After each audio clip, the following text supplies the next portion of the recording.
அஸ்லாம் வலைக்கும். இவன் நல்ல ரத்தம் போல சிராக்கண்ட சிகப்பாக விட்டு பார்க்க நல்லா கடிஞ்சிக்கிட்டு அழகா வைக்கிது. இப்போ அமர்த்திடுவேன். எல்லாம் வெந்து அந்த இதுக்கு ரசம் வைக்கல. ஆனால் எலுமிச்சம்பழம் ஊற்றிக்கிறதுனால ரசம் தேவையில்லை. ஆனால் ஊற்றி திங்கிறதுக்கு அதெல்லாம் பாருங்கள். பாலையை இப்படி எடுத்து வச்சுட்டேன். பாலையை எடுத்து வச்சிடணும். அதோட கடந்தால் கரைஞ்சிடும். தனியாக எடுத்துட்டேன் மீனை. மாசா இருந்தா ரொம்ப ருசி.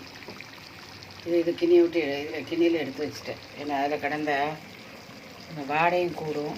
அதுக்கப்புறம் இது பிள்ளை பெற்ற பிள்ளைகளுக்கு ரொம்ப உடம்புலாம் வீக்னஸ் ஆகிக்கிற ஆட்களுக்கு ஆக்கி கொடுத்தா ரொம்ப நேரங்களில் தான் இது வருது. ரொம்ப நல்லது சத்து. ஆம்பளை பிள்ளைகளுக்கு, கல்யாண பிள்ளைகளுக்கு, பிள்ளை பெற்ற பிள்ளைகளுக்கு, குறுக்கு கால் வை அதெல்லாம் உழையிற ஆட்களுக்கு ஆக்கி கொடுத்தா நல்லது. இப்போ உங்களுக்கு ஆக்கணுமே இல்லை, ரத்த சோப்பாகிட்டு எண்ணெய் விட்டுக்கிட்டு. அதுக்காக ரெண்டாயிரம் திருப்பி எடுத்து காட்டுறேன். பாலையும் போட்டதுனால எடுத்து திருப்பி காட்டுறேன். பாலை இந்த சுச்சுவேஷன்லேயே எடுத்துடணும். அதுதான் உங்களுக்கு சரியாகிக்கும். திங்க அதை போட்டால் உனக்கு ஆகாது. இந்த மாதிரி ஆக்கி தெரியும். சுட சோறு ஆக்கி மல்லி சட்னி கூட தேவையில்லை. அப்பளம் பொரிக்கும். அப்பளம் பொரிச்சா ரொம்ப நல்லா இருக்கும். மல்லி சட்னியும் புளிப்பு. இதுக்கு எலுமிச்சப்பழம் ஊற்றிக்கிறோம். புளிப்பு புளியானமாக புளிப்பு. மாம்பழம் வறுத்து அப்பளம் பொரிச்சிட்டா ரொம்ப நல்லா இருக்கும். சரி, லைக் பண்ணுங்கள், ஷேர் பண்ணுங்கள், சப்ஸ்கிரைப் பண்ணுங்கள். அஸ்ஸலாமு அலைக்கும்.